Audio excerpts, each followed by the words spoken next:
Well, I'm ready for week 3 of my documented life project. I'm going to be using the Moleskine day planner that we're using for the project. It's got regular paper in it. It's really not meant to be used as a mixed media journal, although we're using it that way. I'm going to go ahead and tape down the signature, and then I'm going to apply a light coat of clear gesso to both sides. A light coat because the paper is really thin and it probably can't handle a whole heck of a lot, and clear because I don't care if the lines show. So I'm going to go ahead and do that, and then I'll be right back. Now that the gesso is dry, I'm going to go ahead and start building a foundation. I've picked out a color palette of some sort of terracotta and yellowish craft paints. These are inexpensive bottles, 2-ounce bottles of craft paints that you can get at Michael's or Joann's or any craft store. Maybe when I get a little more experienced at this, I can graduate to some nicer, more expensive acrylics, but right now I'm just experimenting, so I'm going to stick with the inexpensive stuff. I'm just going to add a little water to this terracotta colored paint, and once I've got that down, I'm going to add some yellow to that and let that dry, and then move on to my next step.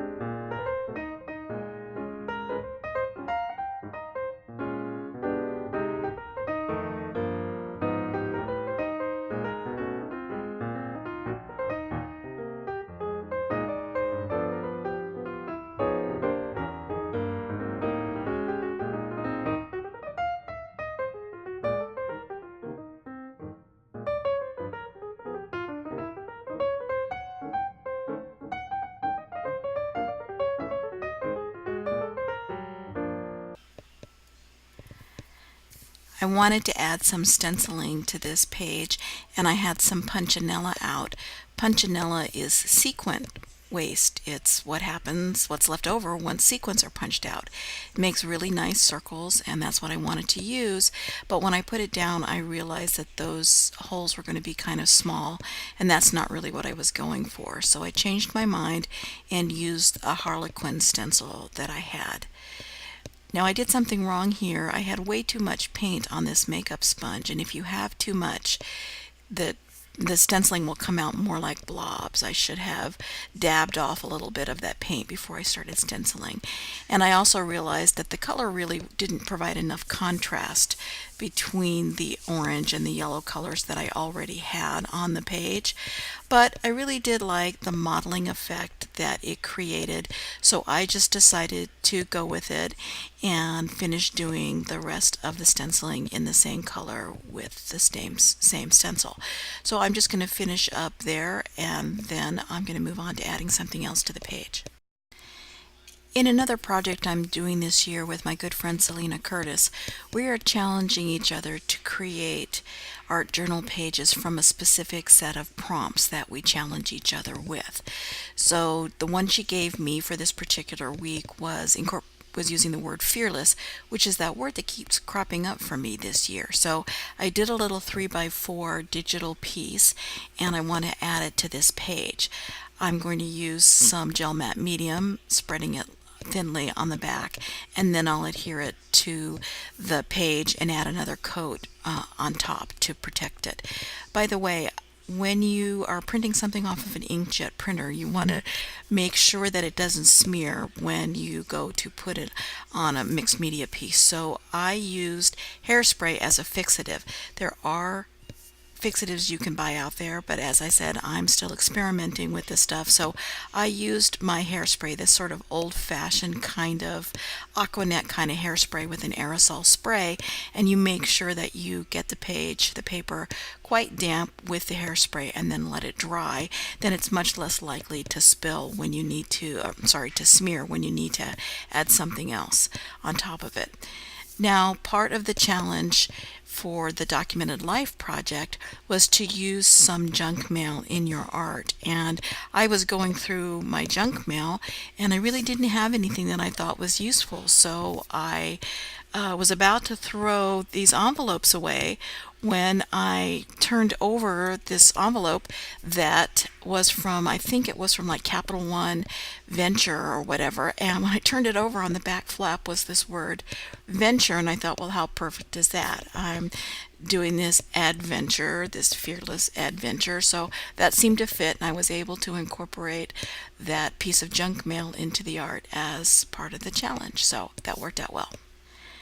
Now that that's dry, I want to add some black to this page. I don't know why I feel like I almost always need to have some black somewhere. As you can see, I've just got a Starbucks cup holder thingy, and on the other side of it is some great corrugated cardboard. So try to think out of the box, no pun intended, and you can find all sorts of things that lying around that you can use to add texture. I'm just going to stamp this down in several places until I'm happy with it, and then I'm also going to take that same acrylic paint and brush along the edges of the page. My page edges all had washi tape on them, and you can see that color doesn't really go with the rest of the page, so I'm just going to cover that up real quickly and add some finishing definition to the edges of the page, and then I'll be right back.